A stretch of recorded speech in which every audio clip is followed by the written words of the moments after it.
ஞானப்பிரகாசம் ஐயா. மரியான், எந்த முகத்தை வைத்துக் கொண்டு என் வீட்டு படியாறி வந்தீர்கள்? சமாதான முகத்தை வைத்துக் கொண்டுதான்.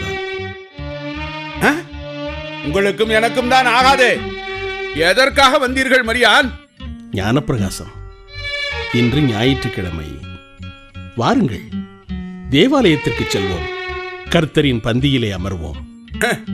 நான் தான் திருச்சபையின் எந்த ஒரு வழிபாட்டிலும் கலந்து கொள்வதை நிறுத்திவிட்டேனே மரியான்.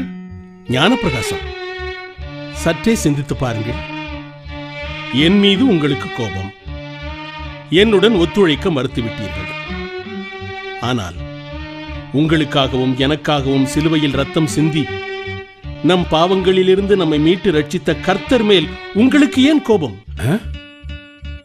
நீங்கள் தேவாலயத்திற்கு 2 மாதங்களாக வருவதில்லை என்று கேள்விப்பட்டு மிகுந்த கவலை அடைந்தேன். என்னை அடியுங்கள் ஞானப்பிரகாசம், என்னை அடியுங்கள், கன்னத்தில் அறியுங்கள். ஆனால் கர்த்தரை உதாசீனப்படுத்தாதீர்கள். நீங்கள் தேவாலயத்திற்கு வருவதையும் நிறுத்திவிட்டு கர்த்தரின் திருவிருந்து ஆராதனையிலும் கலந்து கொள்ளவில்லை என்றால் அது கர்த்தரை உதாசீனப்படுத்துவதாக அர்த்தம். ஞானப்பிரகாசம், நான் தவறு செய்தேன் என்று நீங்கள் நினைத்தால் இந்த ஏழை பரதேசியை மன்னித்து விடுங்கள். என்னை மன்னித்து விடுங்கள் மரியான், என்னை மன்னித்து விடுங்கள். நான் உங்களுக்கு எதிரான நடவடிக்கைகளில் ஈடுபட்ட போதும், நான் உங்களை மதிக்காத போதும், என் வீட்டின் வாசற்படி ஏறி என்னை சமாதானம் செய்ய பெருமுயற்சி எடுத்து நீங்கள் உடையில் ஏழை பிரதேசியாக இருந்தாலும் உள்ளத்தில் மிகப்பெரிய செல்வந்தர். வாருங்கள், இன்று திருவிருந்து ஆராதனையில் நாம் இருவரும் சேர்ந்தே கலந்து கொள்வோம். கர்த்தரை போற்றி புகழ்வோம். அன்பானவர்களே, அடுத்து நாம் கேட்க இருக்கிற பாடல் மரியான் உபதேசியார் என்பவரால் இயற்றப்பட்ட ஒரு விசேஷமான பாடல். எந்த அளவு சந்தியாகு ஐயர் அவர்கள் பேர் பெற்றவராய் விளங்கினாரோ அதே நிலைமையிலே மரியான் உபதேசியார் ஐயர் அவர்களும் மதுரைக்கு அருகாமையிலே தான் அவருடைய ஊழியமும் கூட இருந்து வந்திருக்கிறது. அவர் தன்னுடைய வாழ்க்கையிலே ஒரு முள் அவருக்கு கொடுக்கப்பட்டது. அந்த முள்ளை அவர் சந்தோஷத்தோடு அவர் சகித்து அந்த ஊழியத்தை நிறைவேற்றினார். அது மிகவும் பாராட்ட வேண்டிய ஒரு காரியம். இன்றைக்கு ஊழியக்காரருக்கு வியாதியே வரக்கூடாது என்று சொல்லுகிற ஒரு கூட்டம் உண்டு. அது தவறான காரியம். பவுலுக்கே சரீரத்திலே ஒரு பலவீனம். சந்தியாக ஐயர் போன்ற மரியான் உபதேசியார் போன்ற கர்த்தருடைய தாசர்களுக்கே ஒரு முள். அவர் தொழுநோயால் கஷ்டப்பட்டவர் என்று சொல்லுகிறார்கள். ஆனால் அந்த வியாதி அவருடைய ஊழியத்திற்கு தடையாகவே இல்லை. அதுதான் ஒரு விசேஷமான ஒரு காரியம். அந்த வியாதி நிமித்தம் மக்கள் அவரை அருவருக்கவும் இல்லை. அது எத்தனை பெரிய பாக்கியம் யோசித்து பாருங்கள். அப்படி என்றால் அவர் பேரில் இருந்த மக்களுக்கு கனம் எத்தனை அதிகமாக இருந்திருக்கும். பனையடிப்பட்டியிலே இன்றும் அவருடைய கல்லறை இருக்கிறது. அந்த ஊழியக்காரன் மரித்தும் பேசப்படுகிறார்.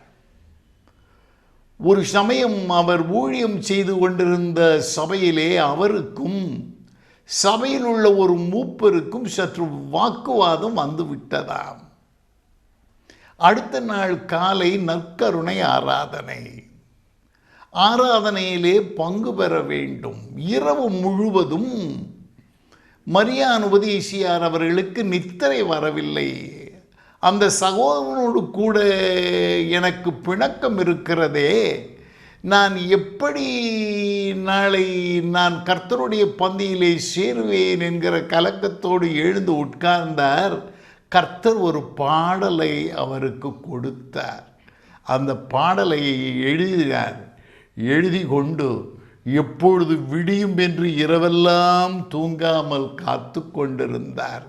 விடியற்காலை விரோதமாயிருந்த அந்த மூப்பனார் வீட்டிற்கு சென்று வாசலில் நின்று வேறொன்றும் செய்யலை.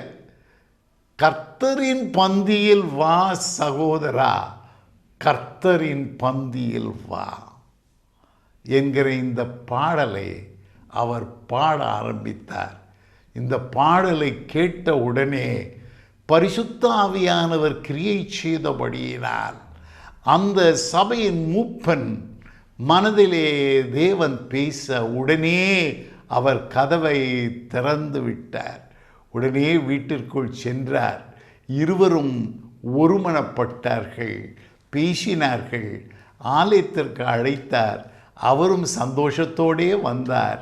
அங்கே இருவருமாய் சேர்ந்து அந்த கர்த்தருடைய பந்தியிலே மகிழ்ச்சியோடே ஒருமனத்தோடே பகை நீங்கினவர்களாய் அவர்கள் பங்கு பெறுகிறார்கள். இது சம்பவம். இது ஒரு பெரிய பாடம் இல்லையா? இன்றைக்கு கர்த்தருடைய பந்தி என்று சொல்லும் பொழுது சர்வசாதாரணமாய் போகிறது நமக்கு இல்லையா? அதனுடைய விசேஷம் என்னவென்று தெரியலை. 4 பேரோட பகமை உணர்ச்சியை வைத்து கொண்டே கர்த்தருடைய பந்தியிலே பங்கு பெறுகிறோம் என்று சொன்னால் நாம் அதற்கு கணக்கு கொடுக்க வேண்டும் அல்லவா? யோசித்து பாருங்கள். ஒரு அருமையான பாடல் இன்றும் தென்னிந்திய திருச்சபையிலே நற்கருணை ஆராதனை தோறும் பாடுகிற ஒரு பாடல். அதை கேட்போம், அதை உணர்த்தப்படுவோம், நாம் அந்த பாடலுக்கு செவி கொடுப்போம்.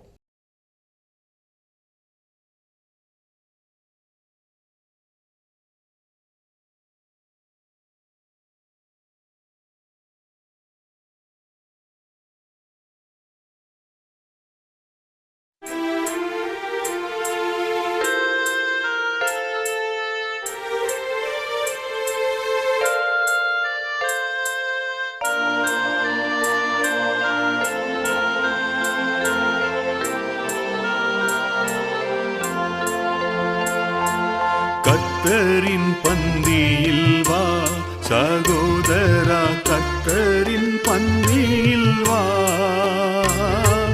கர்த்தரின் பந்தியில் வா. கர்த்தர் அன்பாய் சொந்த இரத்தத்தை சிந்தின காரணத்தை மன பூரணமாய் எண்ணி, கர்த்தர் அன்பாய் சொந்த இரத்தத்தை சிந்தின காரணத்தை மன பூரணமாய் எண்ணி, கர்த்தரின் பந்தியில் வா சகோதரா, கர்த்தரின் பந்தியில் வா, கர்த்தரின் பந்தியில் வா.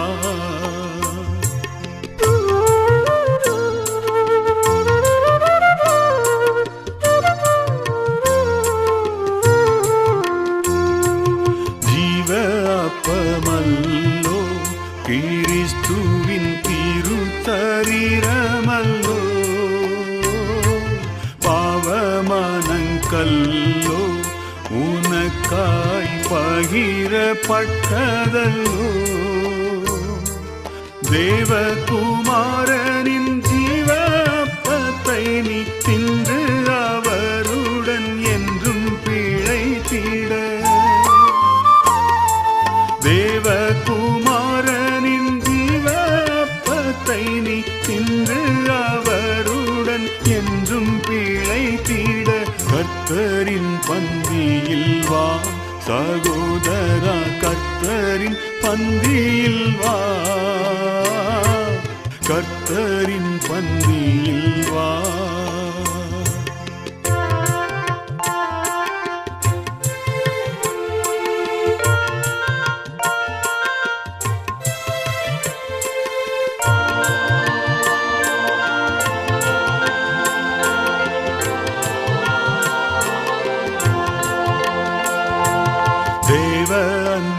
பாரு, கிறிஸ்துவின் சீஷர் குறை தீரு. பாவக்கேட்டை கூறு, ராப்பூசன பந்திதனில் சேரு. சாவுக்குரிய பாவமுள்ள லோகம் தன்னில் மனம் வைத்து அந்நியனாகாதே. சாவுக்குரிய பாவமுள்ள லோகம் தன்னில் மனம் வைத்து அந்நியனாகாதே. கர்த்தரின் பந்தியில் வா சகோதரா, கர்த்தரின் பந்தியில் வா, கர்த்தரின் பந்தியில் வா.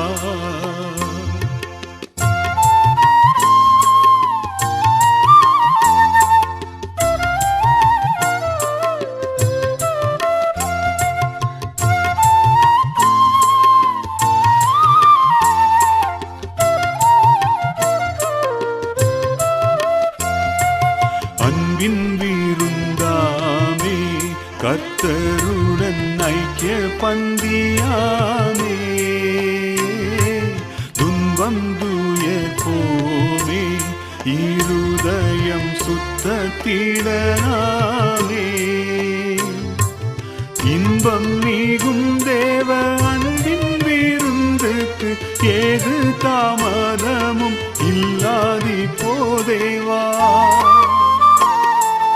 இன்பம் மிகும் தேவ அன்பின் விருந்துக்கு ஏது தாமதமும் இல்லாதி போதேவா. கர்த்தரின் பந்தியில் வா சகோதரா, கர்த்தரின் பந்தியில் வா, கர்த்தரின் பந்தியில்